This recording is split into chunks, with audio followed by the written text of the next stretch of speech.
Well, hello and good evening. Welcome to another episode of Progressively Yours Health and Wellness Podcast. I'm Dr. Imani. J. Bernard Ma'at Kynes. Oh, yeah, my odd kinds for me too. But we're happy to see everyone. Well, we don't really see you, but we know that you're there. Thank you so much for joining us. And we have another amazing show this evening. And before we get started, we're going to let Bernard do what he does in terms of getting us calm, centered, and balanced. Yes, thank you very much. We'd like to begin our podcast with a brief mindfulness meditation, and I will tap the ting shaws to call our focus.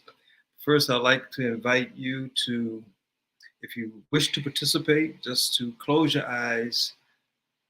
Take in 3 breaths in and out through your nose, slowly deep in 4. Prepare our hearts centered to receive what is intended for us to receive tonight.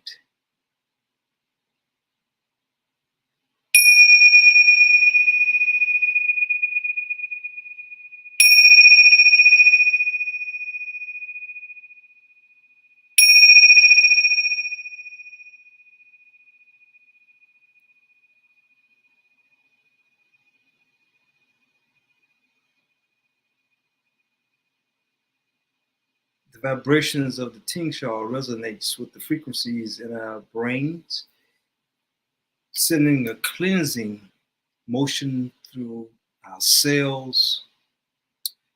And we take this time to pay homage to our ancestors who are already within us, blessing us and providing us with an opportunity to continue the healing path and transformation of our lives.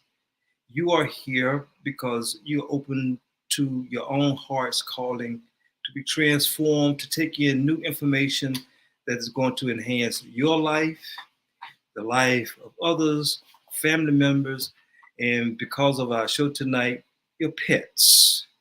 So as we move into our show with openness, with gratitude, with a sense of humility, self-confidence, because we are created in the image of the eternal. Welcome, grateful that you're here, and it is for the ancestors that I bow to each one of you. Ashe, Ashe. namaste, Namaste. and amen. Amen. Thank you. Thank you. That was great. Appreciate that. And we are going to want to do something a little different this time. Bernard has been reading from a number of different authors who had words of wisdom to share with us. And I want to share some words of wisdom from one of my books. As you know, many of you have talked about the Healthy Haiku series. And it's a workshop that I do using poetry and creative arts and drama, role play, to teach young people and older people about health and wellness issues in a real fun and interactive way. So this is one of my books. I don't know if you can see it well. And I'll just read the title. It's hard to read it backwards. Promoting Healthy Knowledge, Attitudes, and Behaviors Among Youth Using Haiku and Creative Expression. And what resonated for me this evening, and it's kind of been an ongoing theme this week with a number of things I've been involved with, is one of the sections in this is actually a training manual teaching people how to use this workshop and this method with different health issues. This particular one is on building self-esteem. And so there are a couple of pieces in here, and I thought of them because of our guest. And it's just so refreshing to know someone who's sort of walking in their power and basically has a healthy self-esteem in doing what they're doing, and not being distracted, not being pulled off course. So let me just read a couple of these, and then we will introduce Mr. Craig Walton to our viewers and listeners. So haiku, as you know, is real short. It's an ancient Japanese form of poetry that uses 17 syllables on 3 lines, usually 5 syllables, 7 syllables, and then 5. And so here are a couple, real short. Reinventing myself is the best way to fly into my future. When I envision my future life unfolding, I am healthy and strong. Help me to know in my soul my goal and path to my special life purpose. And I think there was one more. Every dream followed by action takes me closer to finding my way. And with that, we'd like to introduce the man of the hour, Mr. Craig Walton. Bernard, would you do us the That was honors? beautiful. We got to read more of your poetry on the show, part as our spiritual Okay. um, That would portion of our show. Thank you. Yeah, I'd thank love you to for do sharing that. that. Yeah. So I have the honor in introducing a gentleman that I've known for several years, at least 8, because Bella is 8, and Craig and one of his partners back there then have trained Bella, and I'm grateful. I say this before I do the formal introduction, but this is part of the introduction. Um, Bella is Belgian Malinois, and they're very hyperactive and very intelligent. So when I first got Bella, I was taking her to work, and I couldn't take her to work because she would bark and make noise, and it was disturbing the therapist below. So I carried her to a daycare that I would not name center, and so about a year after that, I decided I was going to do the advanced training with Craig. And one of the trainers asked me, had I been using my feet to correct Bella? And I said, no. And so he said, watch this. And he took his foot and he put it at Bella's mouth, and she jumped and reacted. And I realized that, okay, I would not be taking her back to that place. So she had been, in other words, she had been traumatized. And so Craig was very, very patient and generous, kept Bella an additional week to help bring her back to some balance. And it was, so I'm eternally grateful for this gentleman and brother for the work. And then we did weekly trainings thereafter, and we'll say more about that in the show. So our guest tonight, Craig, has a mission. Says his mission has always been to improve the quality of life of both owner and pet. With over 2 decades of experience, he has specialized in basic and advanced obedience, problem solving, confidence building, and behavior modification. He assists families in creating a loving and stress-free home environment through the willingness to obey training system. The willingness to obey training system, which is based on a positive reinforcement structure.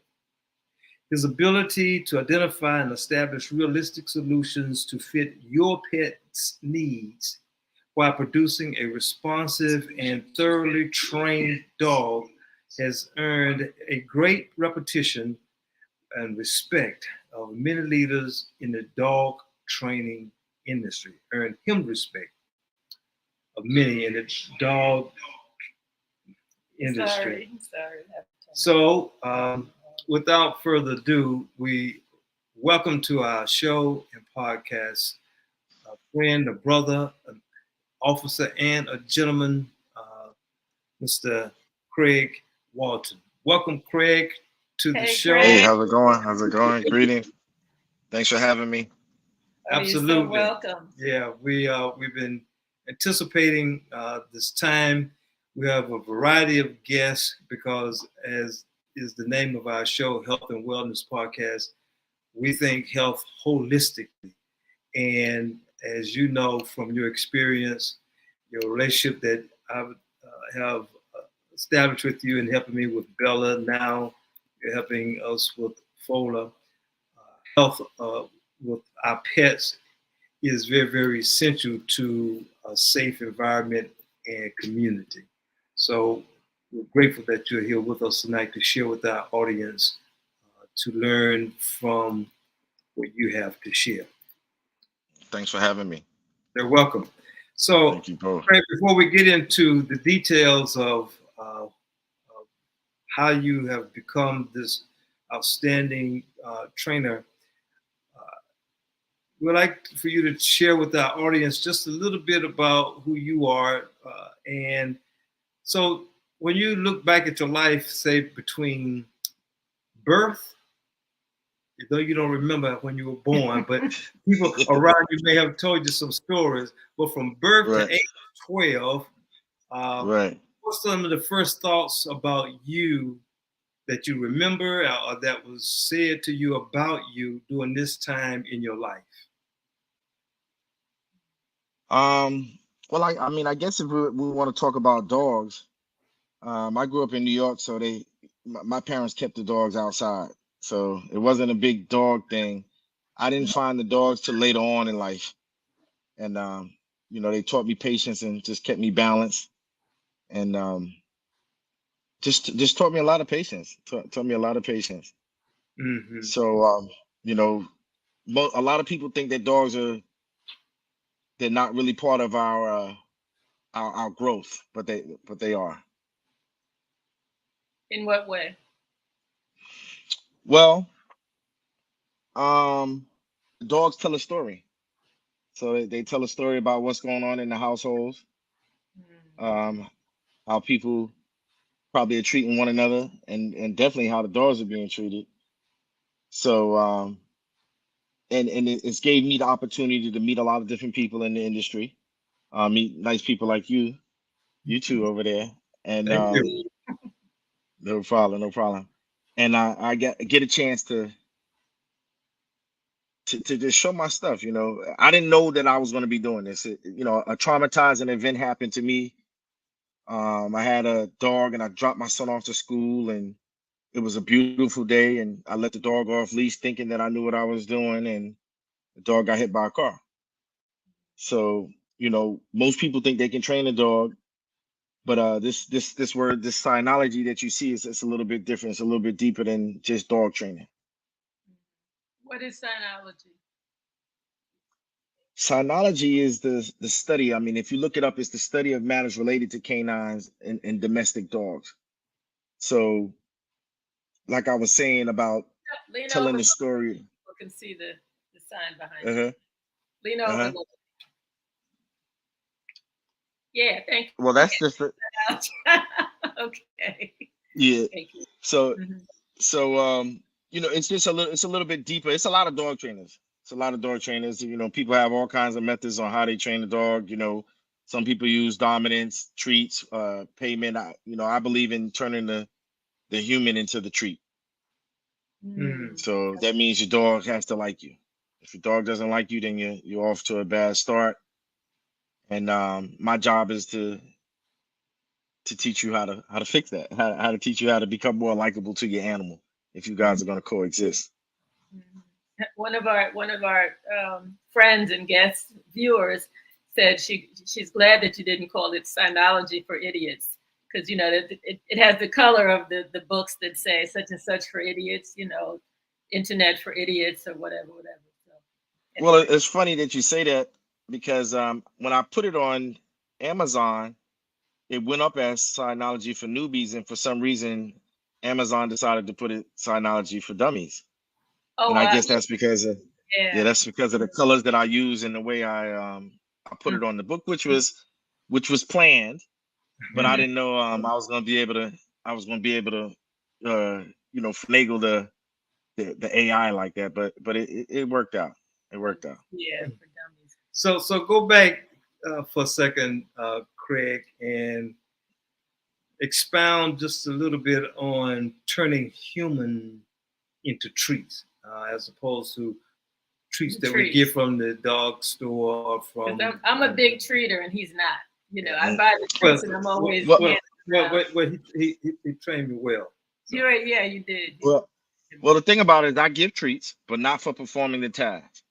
Yeah. Right. So that means that I want the dog to be more concerned with me than the food in the beginning stages of my career, we did a lot of protection dogs, and treats and protection dogs is a hole in your security. So you don't want the dog to be food motivated necessarily.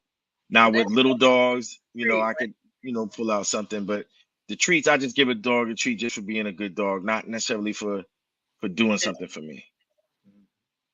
You know, So I have used it.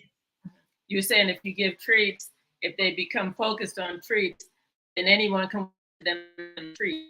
That kind of Yep. um, So, it does so away now with your the dog is, protection. takes it right out the window, and it's a hole in the security. It's like kryptonite at that point. Right, right. So you don't necessarily, you want to be the most important thing in your dog's life. Mm-hmm. I like without food, and without dominance. that. Mm-hmm.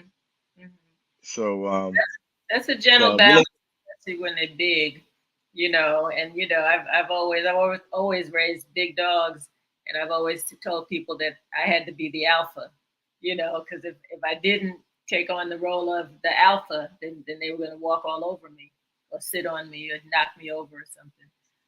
I So mean, it's funny you should say that, because in the beginning, that's kind of how I thought things went as well. But my first dogs were Dobermans. So you had the myth of the Doberman turns, and it's mhm. not that the Doberman was turning, it's that the humans were handling the dog too rough. So Interesting. instead of trying to figure out a balance, if I have a dog that's showing me aggression, or that it doesn't want to do something that I'm asking it to do, then I'll wait the dog out and get the job done and reward it with love, and then every time it does it, I'll reward it with love Mhm. until it's just repetitious. It's hardwired in there. The dogs, they want to please anyway. Mhm. Mhm. That's true. That's true. Rewarded with love. That's a very powerful statement, Craig. Rewarded with love. Hmm. Right. Yeah, you got to reward them with love. They have that. It's a heart in there, and it's a brain in there. So we kind of take that stuff for granted. They have feelings. How were you first drawn to training dogs? You you didn't set out to do this. How did this kind of discover you? Well, when the incident happened, when the dog got hit by a car, again, I thought I knew what I was doing. The dog was off leash, so that was my aha moment, when I was like, hey, you really need to learn how to do this, and if you want to make it a business, you really need to go learn how to do it the right way. Mhm. So, I tried to find trainers in Atlanta, and back then it wasn't a lot of trainers. Now it's a lot of trainers here, a lot more protection, or a lot of shock collars. I don't really necessarily believe in, shocking the dog to get it to do anything. Or Hmm. like I said earlier on, I'm not partial to treats with small dogs. I will pull out a treat, but by the time they go home, the dog needs to be, working for the love, not the food. I like that. So to answer you, yeah, to answer your question, that it was the dog getting hit in front of my face and me thinking I knew what I was doing. Wait, when did that happen? How far back? It's been at least 25 years. At least 25. 25 years, and this is all I've been doing ever since. Oh, from that experience, you Yeah, decided to learn how to train, take care, because you thought yeah, you had trained them off leash, and you realized uh, that that was not the Yeah. way, and you found someone that could help teach you the right right. way. Back there, then there was not many trainers here in Atlanta, but you got the training, and you've been doing it ever since. Is that right? Yes, sir. Yeah. Yes, sir. Yes, sir. I wasn't doing much during that time. I think I was working probably UPS or something like that, and it just seemed like a good thing to get into. So I went in full throttle, wrapped the truck, and you know, got opened up a facility, and not so much now, because I really don't like holding the dog so much as I did back then. Now I want to teach the people. I want to teach the people how to do it the right way. Hmm. Yeah. So Hmm. the dogs are gonna always do it the correct way, if the handler is moving correctly. Talk a little bit about the strategy that you use, which is willingness to obey. What does that mean? Is that a theory about training dogs that you use, or was it your term that you came up with? How did Well, that? it is my term, but the dogs are pack animals by nature, Mhm. so they know how to assume a position in the pack, and they're willing to do it if the leader of the pack is actually the leader of the pack. You Mhm. just need to know how to communicate correctly. And again, with humans think that in order to control something, it needs to be again over dominated, and Mhm. that's not how it works. So in your training, you kind of infuse a willingness to obey, kind of with a gentle approach and rewarding them with love. I mean, I know it sounds simple, but repetition, is that part of what you do? Yeah, yes, and we have a method. So your husband's dog and your dog are both trained the same way, Hmm. but they both have different temperaments. Yeah. Okay. So normally I have to do an evaluation to see where the problem is at, and most of the time the problem is in the house with the humans. So, it's not it's the dogs they're all gonna do the same kind of things. Whether or not the human has the patience to get through that is the question, or just allow the dog to get away with it. Mm. Yeah. No, So I see that a lot of your training is with with the owners of the dogs, right? In yes, terms ma'am. of reinforcing. Judy says those humans. Yeah, I see over Can't here. keep an eye on those humans to do the right thing. Yeah, Right. we So yeah, don't. the humans the dogs tell the story. So they come in, they tell me the story, and I have to figure out a gentle way to relay that to the client. They want to know how I know, but The dogs say, the oh, dogs, yeah, the dogs speak to me, and they let me know body language. Dogs communicate through body language, so they tell a story. so Craig, tell us the various types and levels of training that you offer. You go from basic to advanced. Uh Uh, huh. you helped me with some advanced training with Bella. Tell the audience the levels of training that you offer that they may be interested in. Okay, so basic obedience covers your verbal commands. So basic commands that you'll use in everyday life: sit, down, stay, come, heel, manners, jumping, licking, scratching, obsessive digging, nuisance behavior would all be considered basic obedience. All right. And in basic, the dog is just listening to you. In advanced obedience, now this dog is giving you eye attention, eye focus.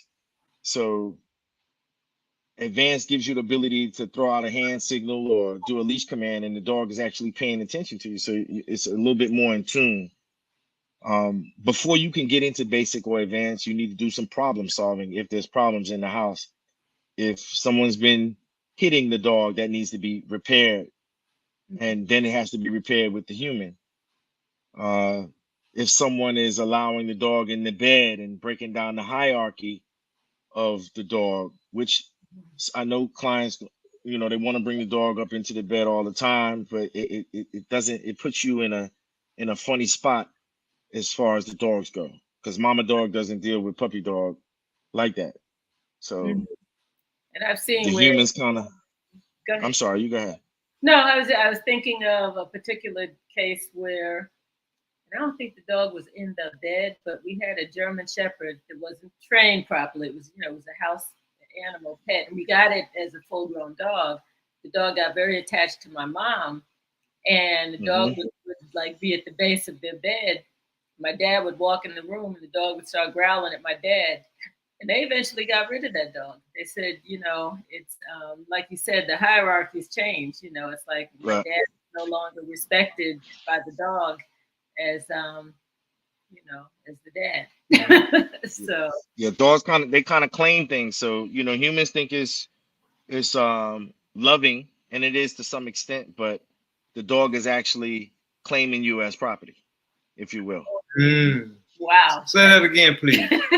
The dog is actually claiming Claiming you as as, property. did you say As property? their property. Yeah, as their property. As their property. Yeah, it's Wow. their property. So, I mean, you see it sometimes with ball or food resource guarding, but the human becomes the resource, and the dog gets guarding.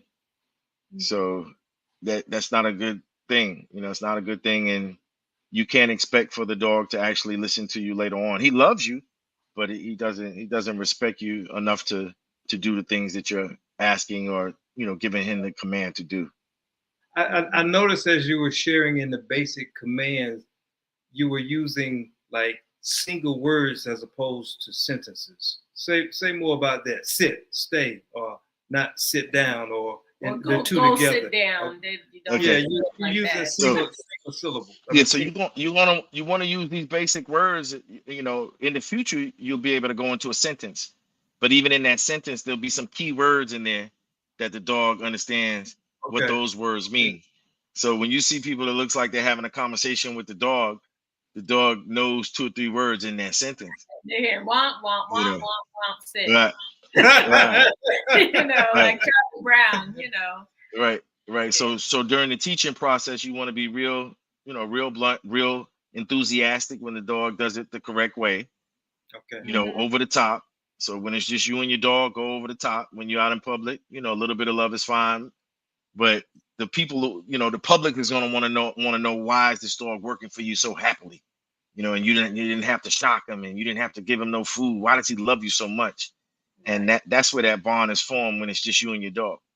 One of our viewers asked, what breeds are the easiest to train? Is there It's a good question. It's a good question. The way I was taught, I come from protection dog background, so Dobermans are pretty good, Shepherds are great, but they all kind of learn the same with this willingness to obey method that we use. It hasn't been beaten. I had a rescue a few years back that no one could touch, that I was able to touch. And that probably was the hardest dog for me to train, because the dog was, human contact, just didn't trust humans at all. Right. And Bella was kind of like that as well. When we first seen Bella, she had already been traumatized. Doc knew what he wanted, so we got him as close as we could, and he's done a lot of work and taken on the rest of the way. Yeah. He's a lot more So discipline is very different from mine when it comes to both of them. Me and Bella have a certain thing, I let her do certain things that he won't. And I'm like, Bella, go along with the program. He's here right now. You cannot go in there. And he just he says, again. So and that's kind of how it is. Each person should have their own relationship. I've given you guys the tools to communicate. They're similar, but the dogs are different. The dogs are definitely different. So you're both using the same method, though. It's the same method over and over and over again. Again, the big deal is the problem solving, the problems that the humans have put into the dogs before I actually see the dog.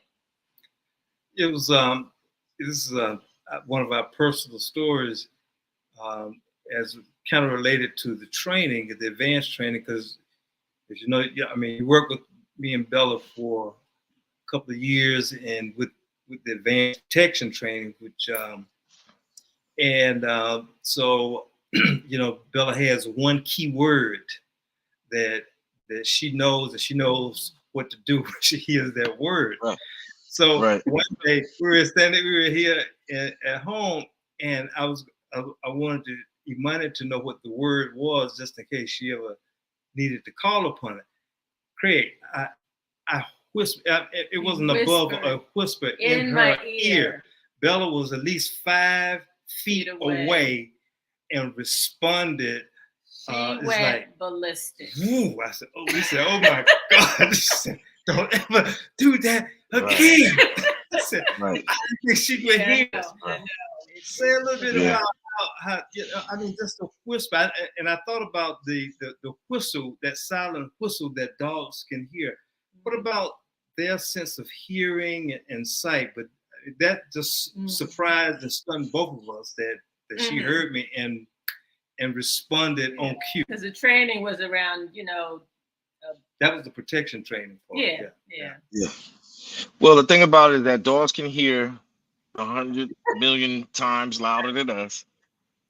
They can smell. That's why law enforcement uses dogs to do tracking and different things like that, search and rescue.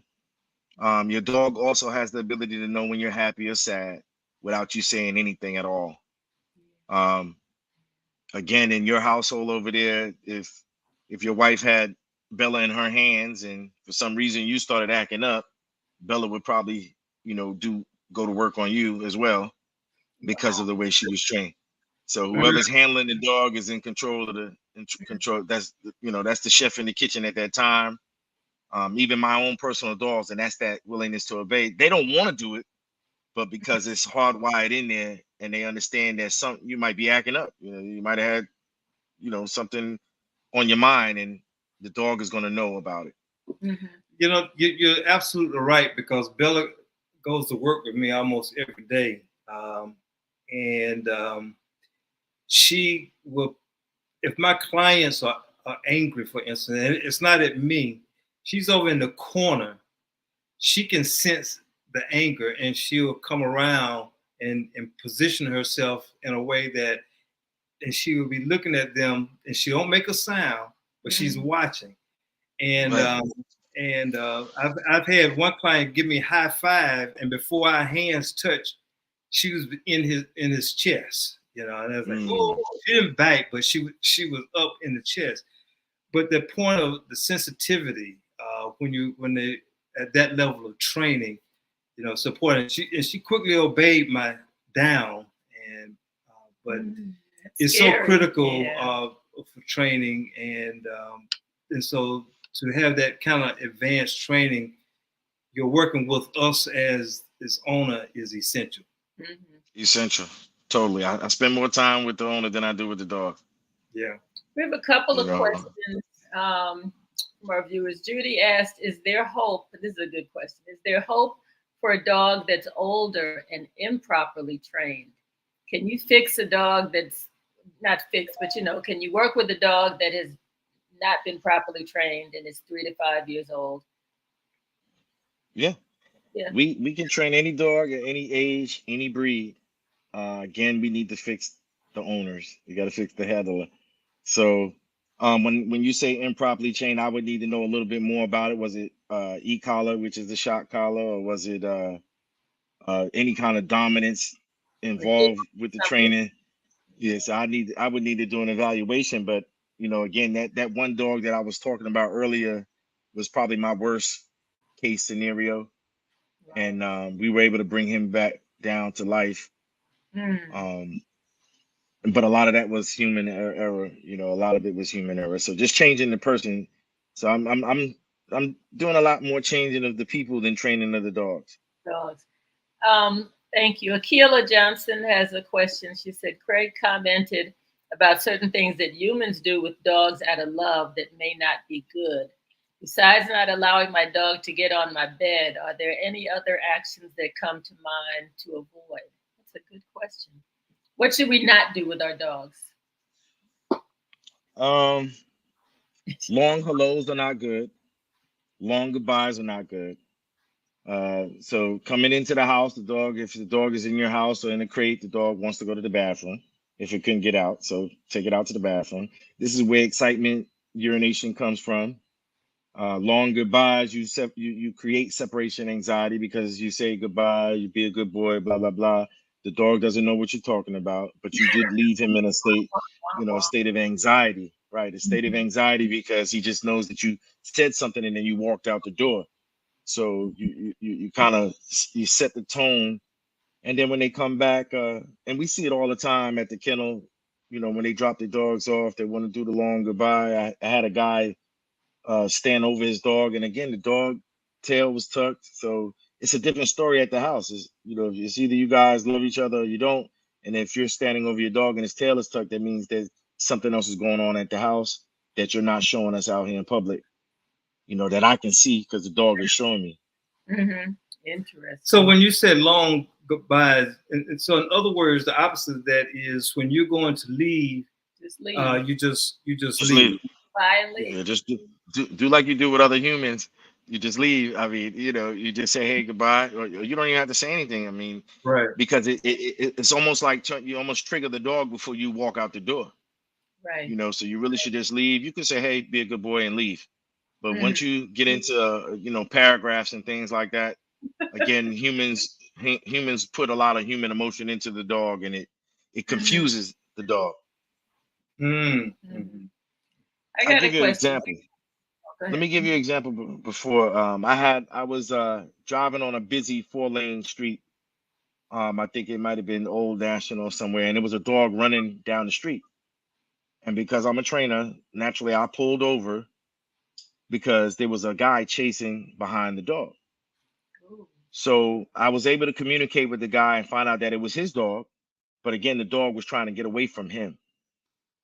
I was able to corral the dog and get the dog on leash. When I went to go pet the dog bit me. So this is a dog that has never felt love before, and he didn't know how to take that emotion when I showed it to him. And he didn't want to go to the owner. He was trying to get away from his owner. So that's the gist of it. Once I put the collar on him and I said, "Hey, good boy," and started to love him, the dog bit me.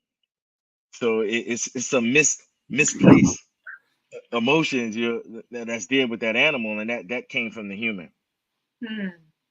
Yeah, some people unfortunately mistreat dogs. I had a rescue Rottweiler once, and this was the dog was full grown. I think it was about a year when I got her, and I didn't realize until I got her home that that she had been abused.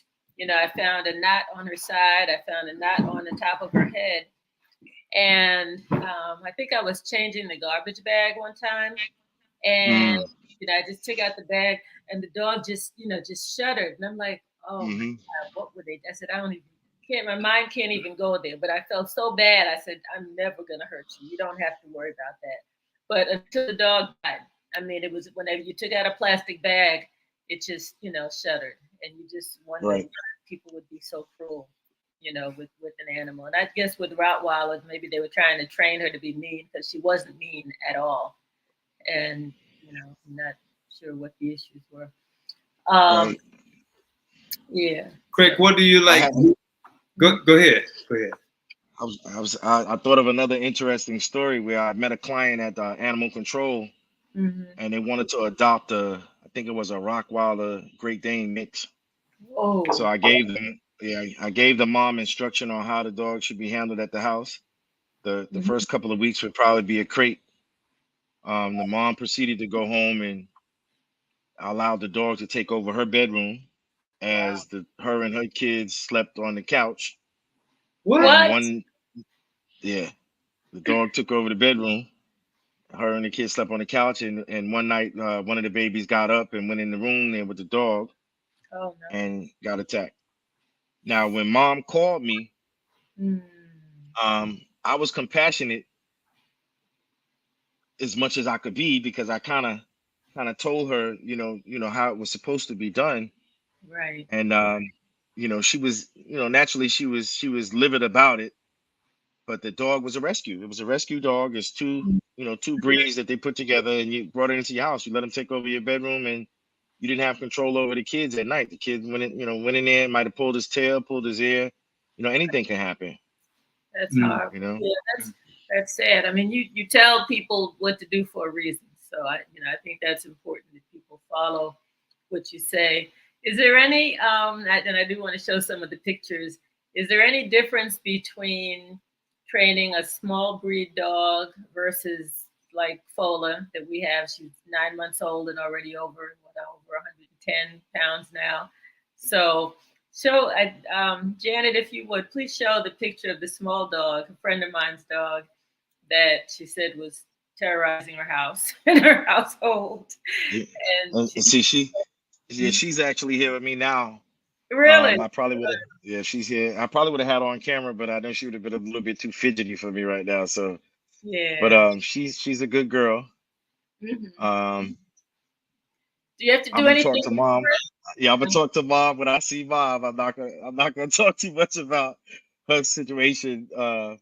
Yeah. But Now, I just wondered if there's a different method you would use of that dog versus, and we'll show pictures of Fola too, who's the other extreme of size.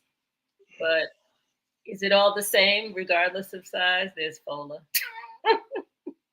That's our pup. no, so it's kind of the same, but with the little dog, you have to have a lot more patience. A lot more patience. I don't know if you remember when Fola first got dropped off versus when she comes in to see me now. It's a totally different situation. But and it wasn't anything that you did at the house. It was just what she wasn't familiar with. Oh, So with the little dog is pretty ornery, but I can't use the same equipment on the little dog as I did with Fola. right. My delivery has to be different, and a lot more repetition, a lot more repetition. Oh, interesting. Okay. Craig, if there is any, two questions. One, what do you like best or most about what you do, and what do you like least about what you do, if there is any on either side? Well, what I like most is meeting interesting people like yourselves, Okay. and what I dislike most is meeting the other side of that, which is the people that don't necessarily want to learn how to do this. They bring the dog to me, give me some money, and it's almost like putting an alternator on a car, changing the engine. But again, Wow. it's a heart and a brain in here. So, it's not Mhm. something that you can just throw money after. It's Mhm. a lifestyle. Dogs is, it's a lifestyle. Living with a dog is a lifestyle. So I have people that want to travel. They don't want to take the dog. So the dog spends a lot of time in boarding. And that's happened to me over the years. I had a client that was paying me monthly just to hold the dog 2 or 3 years, Two or three every years. month, 2 or 3 years. Mhm. Couple of clients that used to pay us, you know, on a regular basis just to come in on the weekend, say hi to the dog, let them play with the kids, and then go back to their situation. Wow. So, I'm not a big fan on, uh, you know, I feel like it's a responsibility. So, Mhm. I realize that it's probably cut me out from a lot of monies, but I'm really, really here for the dogs. Yeah, Mm, that's so nice. appreciate that. Judy said they need you, Craig. When you're telling the different stories of people who don't have a clue and the people who just bring. I mean, it's a commitment on the part of owners, parents of the dogs as well. It's like we're the ones that have to put in the time. They can't just, like you said, drop off money and keep going, and then they don't reinforce, because we have to reinforce what you're teaching them when they're with you. Correct. Right. So she So, said, Craig, I'm looking at you. Hold up, I'm looking at Judy here. She said something about a Jack Russell. yeah. Oh yeah. Uh, Gosh, I know So, exactly.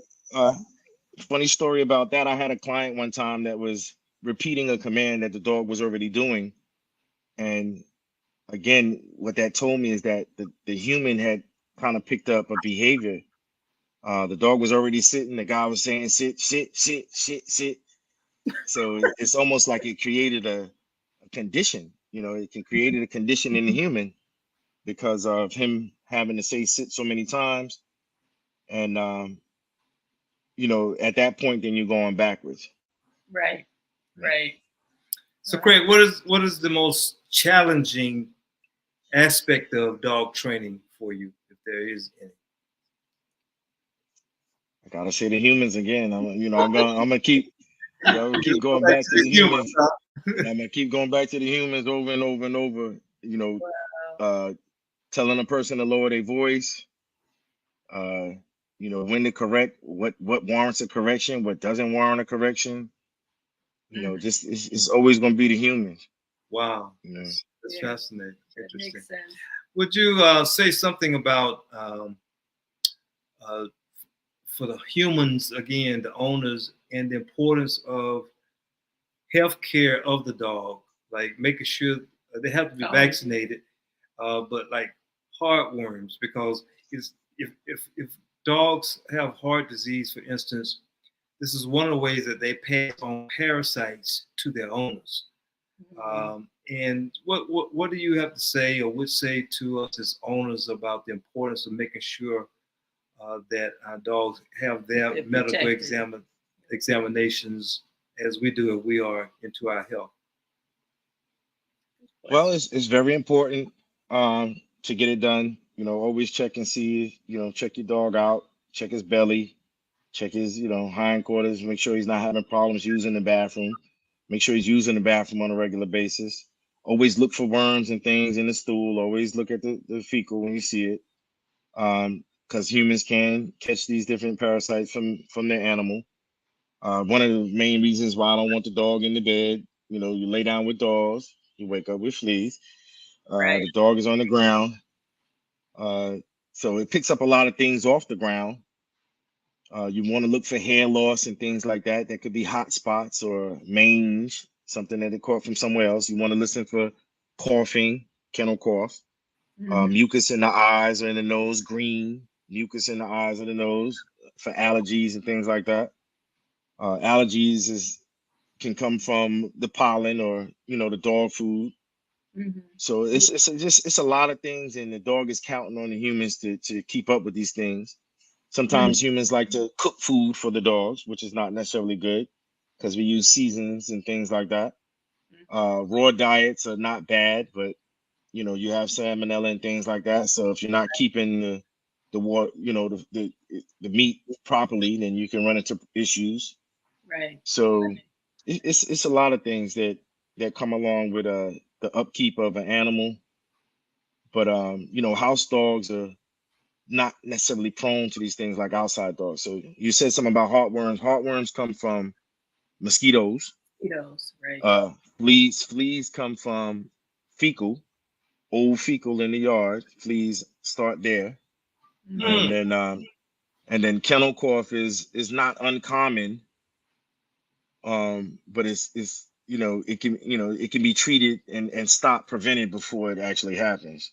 And keeping the area sanitized and clean is always good.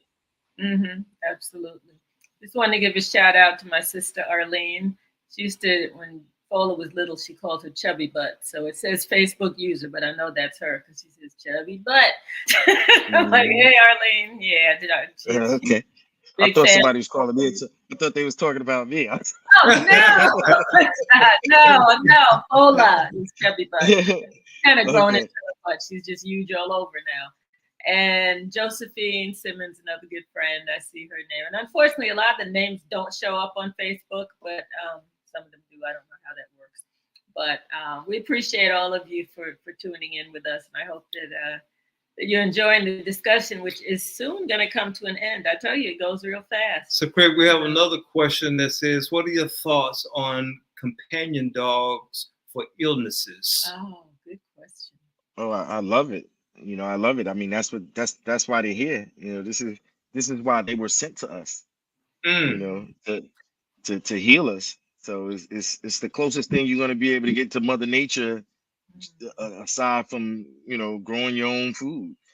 So yeah, I mean, the dog can't speak, so they speak through their body. So you know, that's something you're absolutely right, and I watch that.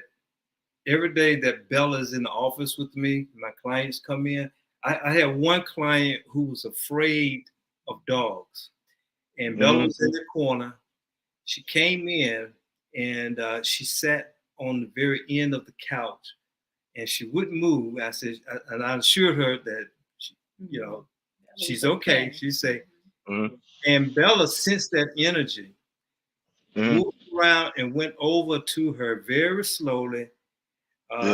And put one hand on her, and then Bella just laid her head on her knee. Wow. By the end of that 45-minute session, they were like best friends. Buddies, huh? It was quite amazing. And that's a big deal because Bella's a hot girl. That's a big deal. Yeah. So the idea that you're able to take her into the office and she's able to know exactly what's going on in that office is that's a big deal. I do groups, and so one night in one of my groups there was a discussion of one of the members had lost his mother to death, and we were near the end of the group.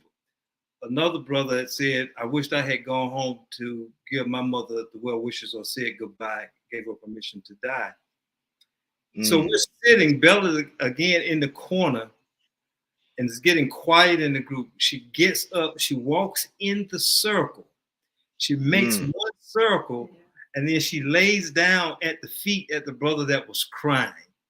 And when she did that, there was not a dry eye in the room. I mean, I couldn't believe it. And they said, "How'd you teach her to do that?" I said, "I didn't teach her to do that. I didn't teach her to do that." But the sensitivity to the illness question is so very important that they pick up on that energy and want to offer themselves out of compassion and care when we are able to receive it. You know, it's like, it's very beautiful. Right. And you take Bella out there in the parking lot and somebody walked too close to that car. Well, right.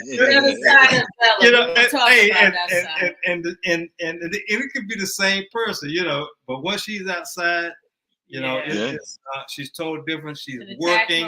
Well, she's in working mode and she's in protection mode. And if they get too close to me or the vehicle, just to know you're too close, and I have to really watch it. So she's working in your office as well. So that's right. She's working in your office as well.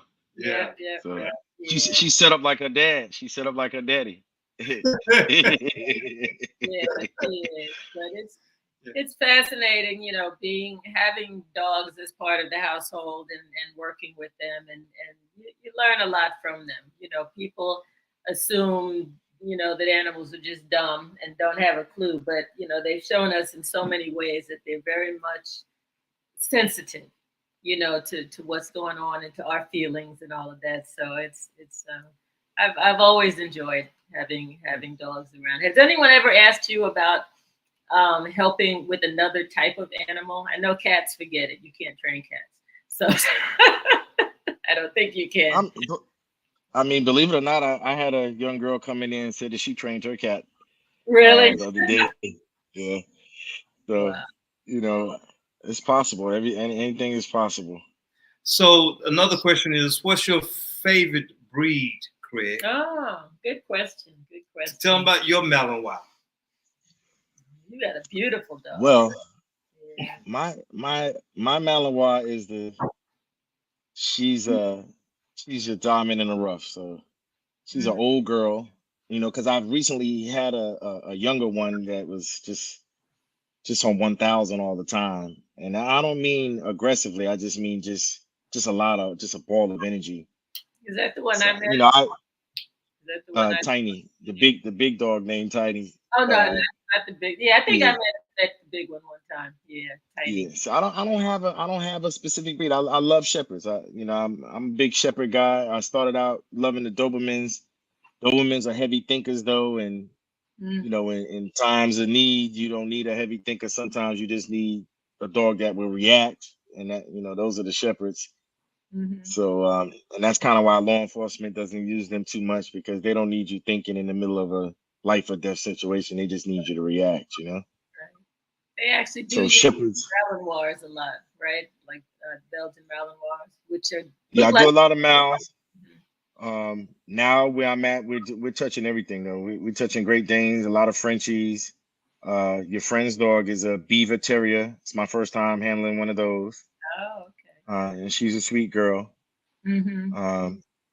A lot of Frenchies, a lot of little dogs. So, you know, as I've moved on in my career, I'm dealing with a lot of exotic breeds versus the working dogs.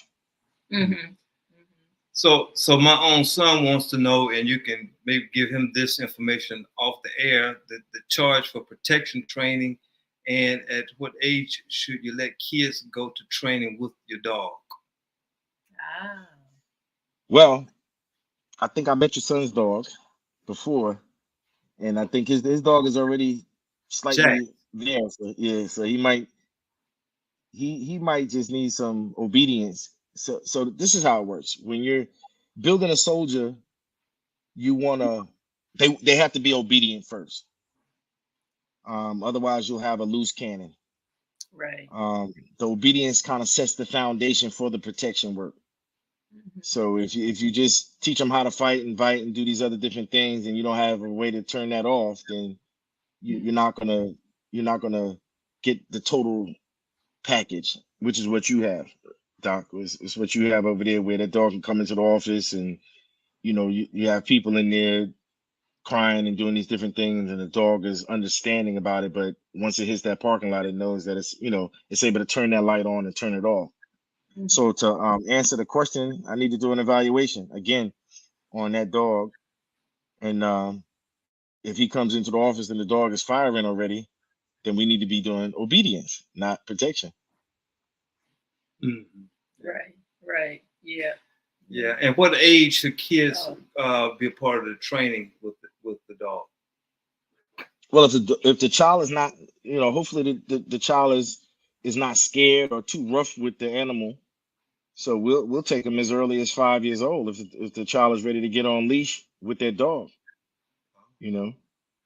So the kids actually learn it a lot quicker than the adults, because adults have other things going on that interfere with the communication with the dog. Craig, we're about out of time. But I'm going to share one more fast story about Bella. In office, I had a client who worked for the ATF, and he forgot to leave his piece outside in his car. And so he had it on his backside. And so Bella was on the other side. She came around, sat in front of him, and he was a dog owner. She took her nose and put it right next to the pocket, and then just stepped back and then just sat down in front of me and laid down, and didn't take her eyes off of him. So, right.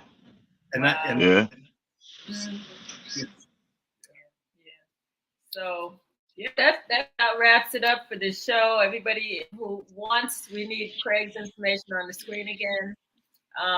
Absolutely. Purchase his book. It's wonderful. I've read it. It has a lot of good tips, many of the things that he spoke about this evening. Cynology for Newbies, and that is the link. And you want to put that link up for a second? I know we got to get off in a minute. Right. All right, I'm going to get off. Let me, you can also catch us on Facebook, K9 Boss, IG, K9 Boss, YouTube, LinkedIn, TikTok, everything is K9 Boss. Boss. Oh, good. Right. Wonderful. K the number 9 BOSS, K9 Boss. K9 Boss. All right. Well, thank you so much, Craig. This was so much fun. Yeah, and so much and so informative. Any last word you want to say to the audience? Words of wisdom party. There are no bad dogs, only bad handlers. Wow, I knew you were going to say that. So is that to say the dog is always right? The dogs are thinking 100 steps of their own, 100 steps ahead. Wow. So, 100 steps ahead. Well, thanks for all the wonderful information. Don't forget to stick around with us as we do our little debriefing at the end. Thank you all for joining us for another episode of Progressively Yours Health and Wellness Podcast. We'll see you next Tuesday evening. Thanks again, Craig. Thank you. Thanks for having me. Thanks for having me. And namaste. All right. Apologies.